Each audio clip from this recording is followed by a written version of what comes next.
तो आज हम इस पर दूसरा कोट करेंगे, किस तरीके से करना है और जो पहला कोट किया है वो कितना मज़बूत है। आए आज हम आपको सारी बातें बताते हैं और कितने ये मंथ निकल जाते हैं इसके लगाने से। तमाम वेखण वालिਆਂ ਨੂੰ अस्सलाम वालेकुम।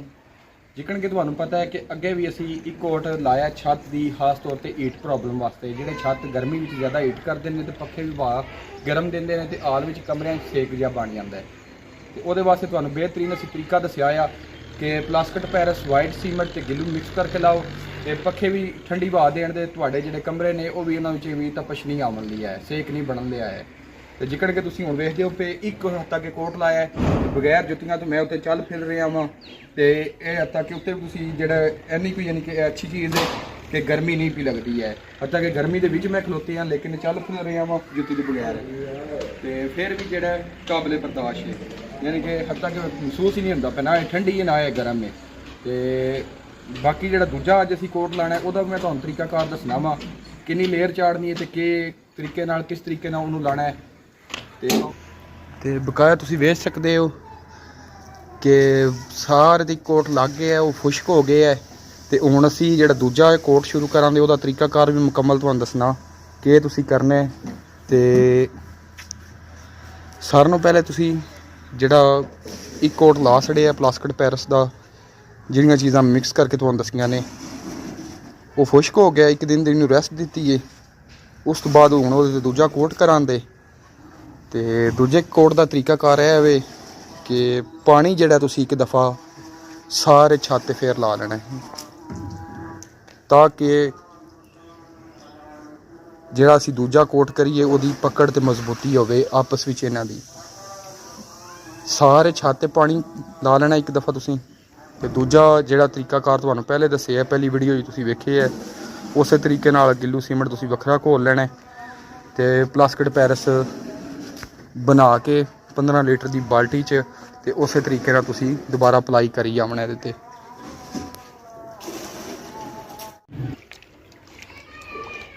इस तरीके नाल जिहड़ा तरीका तुसीं अगे वेखिआ सेम वखरा तुसीं बना लेना, गिल्लू ते सीमेंट मिक्स कर लेना वखरा। बकाया जिहड़ा तुहानूं तरीकाकार दस्सिआ है कि वखरा जिहड़ा तुसीं प्लास्टिक पैरस बनाना है 15 लीटर की जिहड़ी बाल्टी तुहाडे कोले 14 लीटर की उहदे च तुसीं बना लेना है। गिल्लू नूं वखरा घोल लेना है ते हर एक गैलन दे विच एक मग्गा तुसीं सट्टी जावना है। इहदे नाल बेहतरीन मजबूत हो जाएगा ते नाले जिहड़े गर्मियां दे 5-4 महीने ने तुहाडे वो आसानी निकल जाणगे। पानी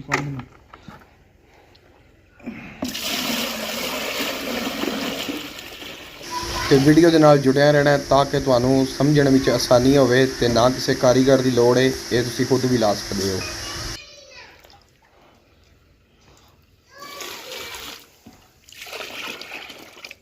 एक मग्गा तुसीं एक बाल्टी च पा लें।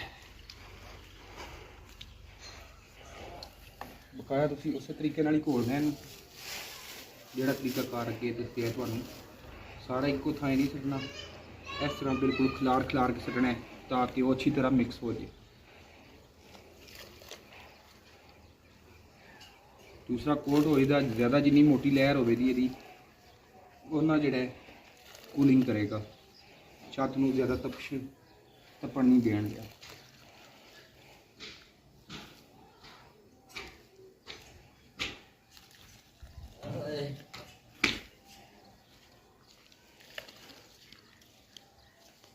हत्थां नूं कोई नुकसान नहीं होंदा। तो जैसा कि तुहानूं पहली वीडियो में भी दस्सिआ है कि हत्थां नूं कोई नुकसान नहीं होंदा। पानी नाल तुसीं बुरश नाल दोबारा बाद धो सकते हो, कोई यानी कि नुकसान वाली गल कोई नहीं है। हत्थां नाल ही हल करके ते हत्थ साफ कर लेने ने। दूजे नंबर पर एक छोटी जी रिक्वेस्ट है, वीडियो नूं लाइक कर देना है तो चैनल नूं सबसक्राइब कर देना है ताकि असीं इस तरह दीयां होर वीडियो तुहाडे तक पहुँचाते रहिए। तो वीडियो नूं शेयर भी कर देना है। तो बेहतरीन तरीका है, बड़ा घट खर्चे च 500 तो 600 की एक बोरी लभदी है। ऐसे तरीके नाल दूसरा कोट भी तुसीं छत दे उत्ते अप्लाई कर देना है। जिन्नी ज़्यादा अच्छी लेयर होवेगी उन्ना गर्मी नूं कंट्रोल करेगा।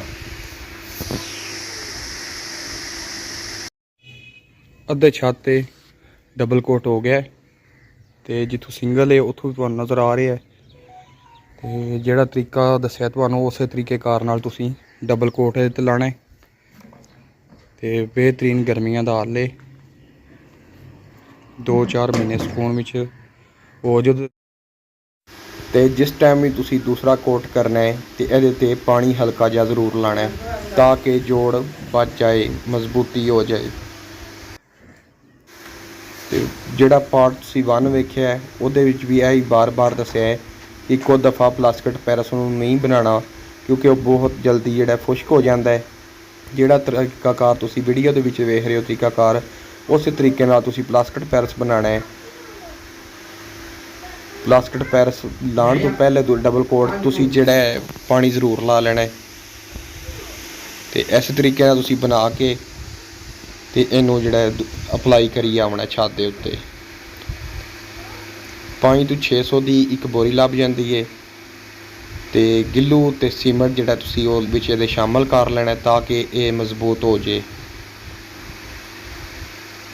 ਤੇ ਕਾਫੀ ਹੱਦ ਤੱਕ ਜਿਹੜਾ ਹੈ ਗਰਮੀ ਕੰਟਰੋਲ ਕਰ ਲੈਂਦਾ ਹੈ। ਪੱਖੇ ਵੀ ਜਿਹੜੇ ਹੱਦ ਤੱਕ ਗਰਮੀਆਂ 'ਚ ਗਰਮ ਹਵਾ ਬਹੁਤ ਜ਼ਿਆਦਾ ਦਿੰਦੇ ਹੁੰਦੇ ਨੇ ਪਏ, ਲੇਕਿਨ ਉਹ ਜਿਹੜਾ ਹੈ ਅਗਰ ਇਹ ਅਸੀਂ ਕੰਮ ਕਰ ਲਈਏ ਤੇ ਛੱਤ ਵੀ ਜਿਹੜਾ ਠੰਡੀ ਹਵਾ ਹੀ, ਪੱਖੇ ਵੀ ਠੰਡੀ ਹਵਾ ਦੇਣ ਦੇ, ਛੱਤ ਠੰਡਾ ਰਹੇਗਾ।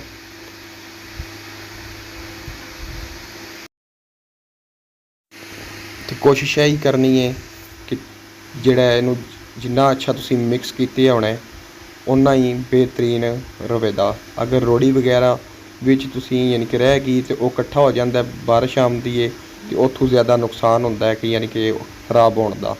ਇੱਕੋ ਜਿਹੀ ਲੇਅਰ ਲਾਓ ਦੇ ਤੇ ਜ਼ਬਰਦਸਤ ਰਹੇਗਾ। ਤੇ ਉਮੀਦ ਹੈ ਮੈਨੂੰ ਵੀਡੀਓ ਨੂੰ ਤੁਸੀਂ ਲਾਈਕ ਕਰ ਦਿੱਤਾ ਹੋਣਾ ਹੈ, ਜੇ ਨਹੀਂ ਕੀਤਾ ਤੇ ਦੁਬਾਰਾ ਫਿਰ ਕਰ ਦਿਓ। ਤੇ ਜਿਕਣ ਕਿ ਤੁਸੀਂ ਹੁਣ ਵੇਖਦੇ ਹੋ ਪਏ ਕਿ ਛੱਤ ਡਬਲ ਕੋਟ ਕੀਤਾ ਹੈ ਤੇ ਬਿਲਕੁਲ ਖੁਸ਼ਕ ਹੋ ਗਿਆ ਹੈ ਤੇ ਬੜਾ ਬਿਹਤਰੀਨ ਰਿਜ਼ਲਟ ਹੋ ਗਿਆ ਹੈ। ਛੱਤ ਵੀ ਕਾਫੀ ਜ਼ਿਆਦਾ ਖੂਬਸੂਰਤ ਲੱਗ ਰਿਹਾ ਹੈ। ਵਾਈਟ ਕਲਰ ਤੇ ਵੈਸੇ ਵੀ ਪਤਾ ਤੁਹਾਨੂੰ ਕਿ ਗਰਮੀ ਕਾਫੀ ਯਾਨੀ ਕਿ ਨਹੀਂ ਲੱਗਦੀ ਹੈ, ਡਾਰਕ ਕਲਰਾਂ 'ਤੇ ਜ਼ਿਆਦਾ ਲੱਗਦੀ ਹੈ। ਤੇ ਇਸੇ ਤਰੀਕੇ ਨਾਲ ਜਿਹੜਾ ਤੁਸੀਂ ਇਹਨੂੰ ਪਲਾਸਟਿਕ ਪੈਰਸ ਨੂੰ ਲਾਣਾ ਹੈ ਤੇ ਗਰਮੀਆਂ ਦੇ 2-4 ਮਹੀਨੇ ਜਿਹੜੇ ਆਏ ਨੇ ਸਕੂਨ ਨਾਲ ਰਹਿਣਾ ਹੈ ਤੇ ਪੰਖੇ ਵੀ ਹੁਣ ਠੰਡੀ ਹਵਾ ਹੀ ਦੇਣ।